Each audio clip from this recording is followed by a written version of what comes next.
Well, it's always important to, look at why you want to get into the laundromat business, right? And understand what are you really looking to do? I mean, there's certain people that get into the business that really want to focus on the vending locations, right? What I mean by the vend, they want to focus on the on-site experience, right?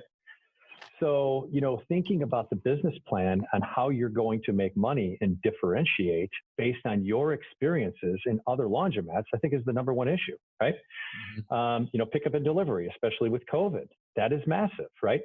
Spacing in laundromat locations is going to be a big thing that we're going to be talking about in 2021 here, because these tight spots, you're not going to be having people that are going to pack these laundromats anymore like they have in the past. It's just not going to happen, Yeah. right? So what are you going to bring to the table? Like I said, maybe drop off service, okay? That is not in this particular area. What have you studied in these areas that you think you could bring to the table? Pickup and delivery, spacing and locations. I think that entrepreneurs should be thinking about, hey, I've observed this in other laundromat locations, okay? And I think that this is something that if we did this a little bit differently, I could make, an argument to have these folks come over to my location, right? Because the idea, Jordan, really is to crush the competition, okay? I mean, when you go into the business, you want to put everybody around you out of business, right?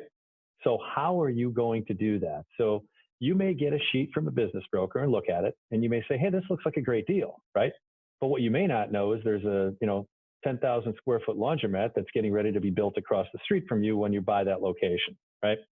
That happened to And me. that's, yeah, Yeah. that's a Yeah. big Where were thing, you, right? man? Where were No, no, you? no, Come on. no. That, I that needed look, you on my team. I'm Where not were you? Karnak, but that's Yeah. no, Jordan. That's where we're going, right? Yeah. It's these smaller locations that are getting crushed, right? I mean, you get the big, spacious locations that go in, especially out in California. Seen it. Yeah. Yeah. And there are slews of laundromats. I mean, there's the same thing like in Florida, right? I mean, there's sometimes in like Southeast Florida, I mean, there's a laundromat in 3 of the 4 intersections, right? So if so, and say they're each 1,500, 2,000 square foot, you put the 8,000 square foot location in, right around the corner, it's over. So Mm-hmm. I would just think that, for folks that want to get in, yes, compile your personal information, your financial information together, but also think of a plan. What are you going to do to put others out of business? I mean, it sounds cutthroat, but that is the game here.